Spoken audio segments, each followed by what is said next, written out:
우리가 어떤 믿음으로 그 악의 세력을 무찌르고 우리의 삶 속에서 하나님의 역사를 생생하게 경험할 수 있겠는가? 이 문제에 대해서 살펴보도록 하겠습니다. 먼저 첫 번째 살펴볼 것은 여러분, 악한 세력이 하나님의 사람들을 공격할 때 악이 공격하는 공격의 방법, 공격의 양식은 무엇일까요? 그 첫 번째, 악한 세력은 우리를 공격할 때 우리의 불신앙을 통하여 공격한다는 사실을 여러분 꼭 알아야 합니다. 악은 우리의 불신앙을 이용해서 우리의 삶을 파괴시키려고 다가옵니다. 불신앙은 우리의 인생의 위기에 위기를 더하게 만듭니다. 오늘 본문은 우리에게 우리의 불신앙은 더 큰 위기에 빠지게 한다는 사실을 명확하게 우리에게 알려주고 있습니다. 오늘 본문 이사야서 36장 1절 2절을 세번역 말씀으로 보겠습니다. 히스기야 왕 제14년에 아시리아 왕 사네립이 올라와서 견고한 유다의 모든 성읍을 공격하여 점령하였다. 그래서 아시리아 왕은 라기스에서 랍사게에게 많은 병력을 주어 예루살렘의 히스기야 왕에게 보냈다. 그는 빨레트로 가는 큰 길가 윗 저수지의 수로 옆에 주둔하였다. 이 말씀에 보면 아시리아 왕 사네립은 자기의 전투사령관 랍사게를 예루살렘에 있는 히스기야 왕에게 보냅니다. 보내서 이제 히스기야 왕에게 항복하라고 요청을 하는 거죠. 그런데 여기서 중요하게 봐야 할 것은 36장 2절 끝부분입니다. 그래서 아시리아 왕은 라기스에 있는 랍사게에게 많은 병력을 주어 예루살렘의 히스기야 왕에게 보냈다. 그는 빨레트로 가는 큰 길가 윗 저수지의 수로 옆에 주둔하였다. 여기서 빨레트로 가는 큰 길가 윗 저수지의 수로 옆이라는 것이 굉장히 중요한 다른 말들인데요. 이 장소가 어떤 장소냐? 바로 이 아시리아의 전투장관 랍사게와 히스기야 왕의 신하들이 만나서 협상을 해야 되는 그 장소입니다. 그런데 이 장소가 어떤 장소인가 하면은 이전에 수십 년 전에 이사야 선지자와 아하스 왕이 만나서 하나님의 말씀으로 협상했던 바로 그 장소입니다. 이사야서 7장 3절 말씀을 한번 보면 그때 주님께서 이사야에게 말씀하셨다. 너는 너의 아들 스알랴숲을 데리고 가서 아하스를 만나거라. 그가 세탁자의 밭으로 가는 길 윗못 물 빼는 길 끝에 서 있을 것이다. 여러분, 이 사건이 언제냐 하면 약 34년 전의 사건입니다. 지금 아시리아가 쳐들어 내려오기 전에 34년 전에 어떤 일이 있었냐면 이사야 선지자와 아하스 왕이 여기서 만남을 가졌는데, 아하스 왕이 누구냐 하면 지금 본문에 나왔던 히스기야 왕의 아버지입니다. 이 히스기야 왕의 아버지 시대, 아하스 시대에 어떤 일이 일어났느냐 하면요, 북쪽에 아람이라는 그 나라가 있고, 그리고 이 아람이라는 나라 밑에 북이스라엘이 있었습니다. 이 아람과 북이스라엘이 연합군을 형성하여 남쪽에 있는 유다 백성을 치기 위해서 내려왔을 때 예루살렘을 공격했습니다. 예루살렘이 풍전등화에 놓이고 있었죠. 바로 그때 아하스가 자기 혼자 그것을 두 연합군을 무찌를 수 있는 능력이 없었기 때문에 이 일을 어찌할꼬 라고 생각하고 있을 때 하나님이 이사야 선지자를 아하스 왕에게 보냅니다. 보내서 둘이서 만나서 이사야가 하나님의 말씀을 증거합니다. 당신이 하나님께 기도하면 하나님이 저 군사들을 무찌러 주겠다. 그렇게 하니 당신이 하나님께 기도하십시오 라고 요청을 한 바로 그 장소가 바로 이 물가 저수지가 있는 이 장소라는 겁니다. 그런데 이 믿음 없는 아하스 왕은 우상을 섬긴 사람이기 때문에 이사야 선지자를 통하여 주신 하나님의 말씀을 거절해 버리죠. 나는 차라리 저 북쪽에 있는 아수르 왕을 의지하겠다. 아수르에게 도와주십시오 라고 요청을 하겠다 하면서 하나님 말씀을 거절해 버렸습니다. 바로 이 거절한 이 장소에서 34년 후에 바로 자기 이 아하스 왕이 요청한 도움을 요청한 그 아시리아가 쳐 내려와서 지금은 예루살렘이 풍전등화로 더 위험한 상황에 놓이게 되었다라는 사실입니다. 그래서 이사야 선지자와 아하스 왕이 만났던 그 당시 그 상황과 지금 아시리아의 왕과 히스기야 왕의 신하가 동일한 장소에서 어려움을 겪고 있고 이야기하고 있는 그 상황이 동일하고 또 지금은 그때보다 훨씬 더 심각한 상황에 놓여 있다는 것을 알 수 있는 거죠. 여러분, 이 본문이 지금 이 성경이 우리에게, 오늘날 우리에게 말씀하고 있는 영적인 교훈은 무엇이겠습니까?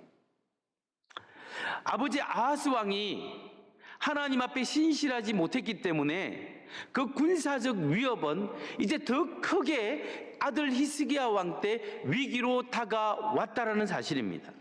아버지의 불신앙이 아들 세대에 위기로 다가왔다. 그래서 똑같은 장소에서 똑같은 위기 상황을 해결하기 위해서 놓여 있지만 이전보다 훨씬 더 엄청난 위기 가운데 놓여 있습니다. 왜냐하면 아수르는 다른 모든 민족에 비해서 굉장히 포악한 민족입니다.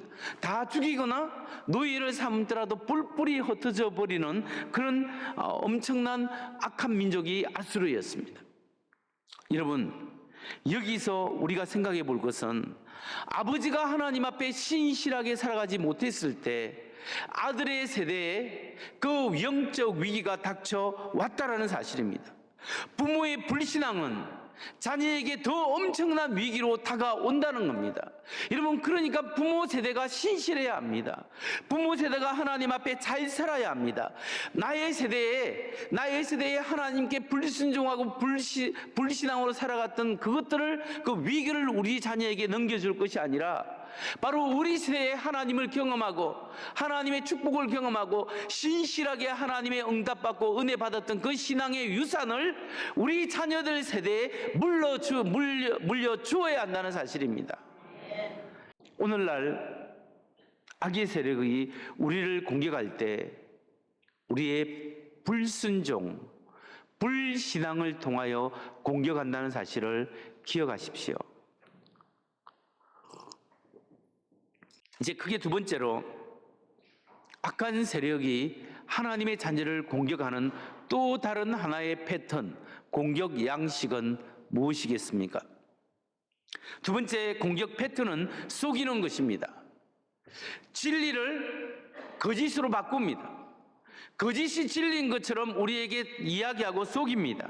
하나님에 관한 지식도 왜곡시켜서 우리에게 알려주는 겁니다.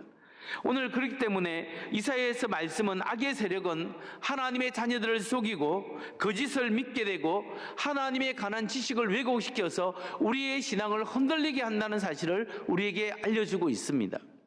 이사야서 36장 14절에서 17절 말씀을 세 번역 말씀으로 한번 쭉 읽어보겠습니다. 임금님께서는 이렇게 말씀하신다. 히스기야에게 속지 말아라. 그는 너희를 구원하여 낼 수가 없다. 히스기야가 너희를 속여서 주님께서 너희를 구원하실 것이며 이 도성을 아시리아의 왕의 손에 절대로 넘겨주지 않으실 것이라고 말하면서 너희로 주님을 의지하게 하려 하여도 너희는 그의 말을 믿지 말아라. 히스기야의 말을 듣지 말아라. 아시리아의 임금님께서 이렇게 말씀하신다. 나와 평화 조약을 맺고 나에게로 나아오라. 그리하면 너희는 각자 자기의 포도나무와 자기의 무화과 나무에서 난 열매를 따먹게 될 것이며 각기 자기가 판 샘에서 물을 마시게 될 것이다. 이제 곧 내가 가서 너희의 땅과 같은 땅, 곧 곡식과 새 포도주가 나는 땅, 빵과 포도원이 있는 땅으로 너희를 데려갈 테이니. 이 말씀을 보면 아수르의 전투 사령관 랍사게가 자기의 아수르 왕의 말씀이다라고 이야기하면서 하는 말이 세 가지입니다.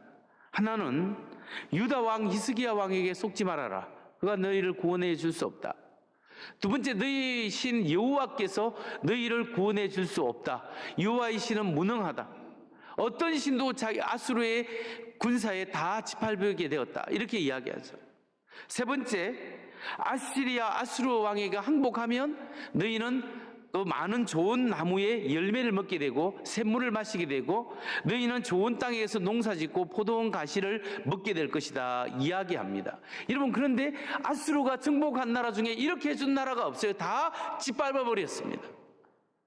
포악한 나라, 그 나라가 한 것은, 지금 이야기하는 것은 다 거짓이에요. 랍사게가 지금 하는 것은 지도자를 불신하게 만듭니다. 사단은 지도자를 불신하게 만들고 하나님을 불신하게 만들고 가짜 평안과 가짜 안정을 주고 거짓 것을 제시하면서 그것이 진짜 것처럼 속이고 이야기합니다. 여러분, 사단 마귀가 우리를 공격할 때 동일한 방법이라는 사실입니다. 사단은 이것이 하나님의 축복인 것처럼 하나님 축복도 아닌데 축복에서 달콤한 것으로 유혹하고 우리를 속이게 됩니다. 우리에게 진정한 축복은 이것이 아닌데 마치 그것이 진정한 복인 줄 알고 그것 없이면 우리가 살 수 없고 죽는 것처럼 우리에게 닥쳐옵니다. 오늘날 물질 문화를 통하여 사탄이 우리에게 만몬으로, 우리에게 욕심에서 더 큰 욕심으로, 비전에서 더 큰 비전으로 우리가 다가오는데 그것이 하나님의 뜻이 아니라 인간의 욕심을 채우는 도구로 삼을 때가 많습니다. 여러분, 그래서 우리가 정말 내가 이것을 가지면 행복할 거야, 저것을 성취하면 내가 행복할 거야, 거짓 유혹으로 우리가 닥쳐오면서 우리의 인생의 목적을 바꾸고 중요한 가치관을 바꿔버리는 겁니다. 그래서 하나님을 믿지 않고 의지하지 않아도 내가 하고 싶은 것 마음대로 할 때 우리의 참된 인생에 행복이 있는 것처럼 우리를 속일 때가 있다는 거죠. 여러분, 속지 마십시오. 정말 여러분이 중요하게 여기고 진정 놓치지 말아야 될, 진정 우리가 붙잡아야 될 것은 내가 생각하는 중요한 행복이 아니라 우리 하나님입니다. 하나님이 행복의 근원입니다. 하나님이 축복의 근원이에요. 우리가 이 세상을 살아가면서 다른 것을 다 놓치고 다른 것은 다 실패하더라도 하나님을 믿는 믿음과 그 하나님을 의지하는 그 하나님만을 붙잡는 이 신앙만은 놓지 말아야 합니다. 여러분, 이것보다 더 중요한 건 사실은 없습니다. 다른 것이 없을 때는 불편합니다. 좀 어렵습니다. 고통스럽습니다. 그러나 영원히 죽지 않습니다. 그러나 우리가 하나님을 놓치게 되면 우리는 영원히 망하게 되는 겁니다. 그런데 오늘날 이 시대의 사탄은 우리의 생각으로 파고 들어와서 우리가 정말 중요하게 놓치지 말아야 될 하나님에 대한 믿음을 놓치게 만든다는 겁니다. 여러분, 사단은 속이는 자입니다. 우리는 진리를 알고 속지 말고 하나님의 진리, 예수님을 붙잡는 여러분 되시기를 주의 이름으로 축원합니다. 그렇다면 이제 세 번째로 우리가 어떻게 사단의 공격을 막아내고 하나님께서 우리의 삶 속에서 생생하게 역사하시는 역사를 경험할 수 있을까요? 사단 마귀를 하나님의 앞에서 무찌를 뿐만 아니라 우리의 문제와 어려움 가운데서 그 문제를 해결해 주시는 하나님의 은혜를 우리가 어떻게 하면 경험할 수 있겠습니까? 그 방법은 세 번째, 담대한 믿음을 가지는 겁니다. 우리가 하나님을 향한 진정한 믿음, 담대한 믿음이 있을 때 우리는 사단의 역사를 물리치고 우리 가운데 하나님의 역사하심을 경험할 수 있는 겁니다. 오늘 이사야 선지자가 우리에게 그것을 이야기하고 있습니다. 이사야서 36장 4절에서 5절을 보십시오. 랍사게가 그들에게 말하였다. 히스기야에게 전하여라. 위대하신 왕이신 아시리아의 임금님께서 이렇게 말씀하신다. 내가 무엇을 믿고 이렇게 자신만만하냐? 전쟁을 할 전술도 없고 군사력도 없으면서 입으로만 전쟁을 할 수 있다고 생각하느냐? 내가 지금 누구를 믿고 나에게 반역하느냐?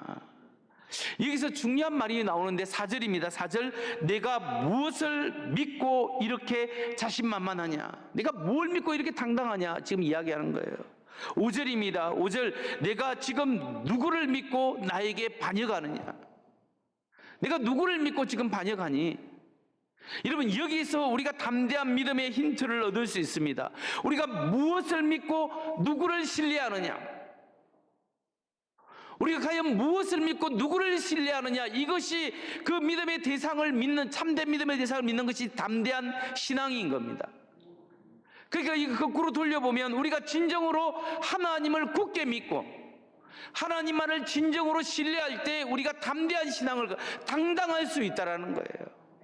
하나님이 아닌 다른 여건, 다른 것들을 믿으면 우리는 망할 수 있습니다. 우리가 크리스찬이 가질 수 있는 담대한 믿음이란 뭐냐? 그것은 바로 하나님만을 의지하고 하나님을 신뢰하는 겁니다. 오늘 이 자리에 계신 여러분은 누구를 믿고 무엇을 신뢰하고 있습니까? 오늘 우리의 문제를 해결해 주실 분은 주님이십니다. 하나님에 대한 담대한 믿음을 가지고 우리가 살아갈 때 우리의 신앙의 전부는 해결할 수 없어도 중요한 부분은 우리가 붙잡고 해결하며 나아갈 수 있다는 겁니다. 성도 여러분, 여러분은 이런 담대한 믿음을 가지고 계십니까? 우리가 하나님에 대한 지식이 있고 하나님을 신뢰한다면 너는 나를 따르라 할 때 우리가 주님을 던져넣는 우리의 신앙을 하나님께 맡길 수 있는 신앙, 이 지식과 신뢰와 헌신이 있을 때 이것이 담대한 신앙이요 진정한 신앙이라는 것이에요. 여러분, 이런 믿음을 우리가 가져야 됩니다. 그럼 나에게 진정한 신앙, 담대한 믿음이 과연 있는가? 그걸 어떻게 우리가 특정하고 확인할 수 있을까요? 두 가지 질문을 함으로써 우리가 그걸 알 수 있습니다. 하나는 나는 지금 누구를 의지하고 있는가? 나는 지금 누구를 의지하고 있는가? 나는 무엇을 의지하고 있습니까? 그리고 정말 나는 하나님이 정말 내 삶에, 두 번째, 하나님이 정말로 내 삶에 역사하실 것을 내가 믿고 있느냐? 그냥 하나님 아버지 해주시면 좋고 안 해주셔도 좋고 그게 아니라 하나님이 나의 삶의 모든 것이 모든 것 되기 때문에 오늘 내가 살아가는 존재의 이유가 그냥 먹고 살기 위해서 건강하게 먹고 살고 위해가 아니라 인간은 의미를 추구하는 존재예요. 의미를 추구하는데 하나님이 주시는 의미는, 삶의 목적은 시대와 문화와 환경에 따라 변화되지 않는 거예요. 옛날에는 이게 좋았는데 지금은 저게 좋을 수 있어요. 그게 사람이 만들어내는 겁니다. 근데 하나님이 좋은 건, 진리는 어제나 오늘이나 내일이나 동일하게 우리의 인생의 의미와 목적을 주는 거예요.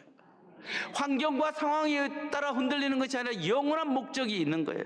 우리가 하나님 앞에 진정으로 우리의 삶 속에 하나님이 주시는 그 사명에 붙잡혀 살아가는 삶, 그 삶을 위하여 살아갈 때 분명한 사실은 하나님이 우리 삶을 도와주신다는 거예요.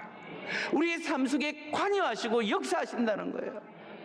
여러분, 우리가 믿는 하나님은 천지를 창조하시고 팔짱만 끼고 그냥 그래 너희끼리 잘해라 이렇게 이신론적인 신이 아니에요. 인카네이션, 하나님의 아들을 인간의 몸으로 하나님께 보내셔서 우리를 위하여 죽기까지 사랑하셨어요. 죽고 부활하셔서 뭐예요? 하나님 하늘에 올라가서 하나님 우편에 앉아서 예수님이 팔짱을 끼고 니네게 신앙생활 잘해라 이런 하나님이십니까? 아니에요. 성령을 보내서 오늘 우리가 어떻게 살아야 되는지 이 말씀을 깨닫게 하시고 조명하고 말씀대로 살아갈 수 있는 용기를 주시고 힘을 주시고 지혜를 주시고 만남을 주시고 축복을 주시는 것이 성령의 역사입니다. 그래서 오늘 우리가 누구를 의지하고 있는가? 그리고 나와 함께 하시는 성령께서 오늘 나의 삶 속에 역사하고 계시는가? 주님, 내가 그것을 믿습니다 라고 믿는 것이 담대한 믿음을 가진 사람이에요. 하나님이 나의 삶에 한계가 없으면 죽은 하나님이, 근데 우리 하나님은 살아계신 하나님이세요. 그 하나님이 역사하십니다. 그렇기 때문에 과연 나는 누구를 의지하고 하나님이 나의 삶 속에 관여하고 계실까? 이 고민이 있어야 되는 거예요. 바로 이런 고민 속에서 기도한 사람이 누구냐 하면 믿음의 사람 히스기야 왕이었습니다. 히스기야 왕이 어떤 사람이었냐 하면 37장 1, 2절을 보면 이렇게 표현하고 있습니다. 히스기야 왕도 이 말을 듣고 울분을 참지 못하여 자기 옷을 찢고 뼈옷을 두르고 주님의 성전으로 들어갔다. 그는 국내 대신 엘리야김과 서기관 셈나와 원로 제사장들에게 뼈옷을 두르게 한 뒤에 이 사람들을 아모스의 아들 예언자 이사야에게 보냈다. 지금 히스기야 왕은 자기 앞에 놓여 있는 풍전등화와 같은 그 조국의 그 나라의 운명, 그 위기 앞에 어떻게 반응했냐? 랍사기가 하는 이야기를 듣고 기가 막히고 하나님을 모욕하고 이 민족을 모욕하는구나. 옷을 찢고 베옷을 두르고 그리고 하나님의 성전 앞에 들어갔다는 것은 하나님만을 의지하게 된 거죠. 누구를 의지하고 있는가? 하나님이 과연 이 문제를 해결해 주시는가? 그 믿음으로 하나님 해결해 주옵소서 라고 믿음으로 성전으로 들어갔어요. 근데 그 아버지 아하스 왕은 더 좋은 조건에서도 하나님께 이사야 선지자가 가서 기도하면 하나님이 바로 역사해 주겠다고 약속했습니다. 아하스 왕이요, 하나님께 기도하십시오. 아니, 나 하나님께 기도하기 싫어요. 나 아수르 왕에게 가겠어요. 믿음이 없는 사람이었습니다. 그런데 히스기야 그 아들은 그래도 믿음의 사람이었습니다. 그래서 오직 하나님만 의지했습니다. 그리고 하나님을 의지하면서 선지자에게 사람을 보내서 하나님을 좀 이야기해 달라고 이렇게 부탁을 하는 거예요. 이것이 부족하지만 이것이 바로 담대한 믿음입니다. 여러분, 왜 담대한 믿음입니까? 히스기야가 자기에는 능력이 없는 걸 알아요. 지금 유다 백성들도 그 신흥 강국인 아수르를 군대를 물리칠 능력이 없는 걸 다 알아요. 그런데 히스기야 왕이 반드시 아는 것이 있습니다. 그게 세 가지를 했어요. 하나는 하나님에 대한 지식이 있었던 거예요. 그리고 인격적으로 하나님을 신뢰했어요.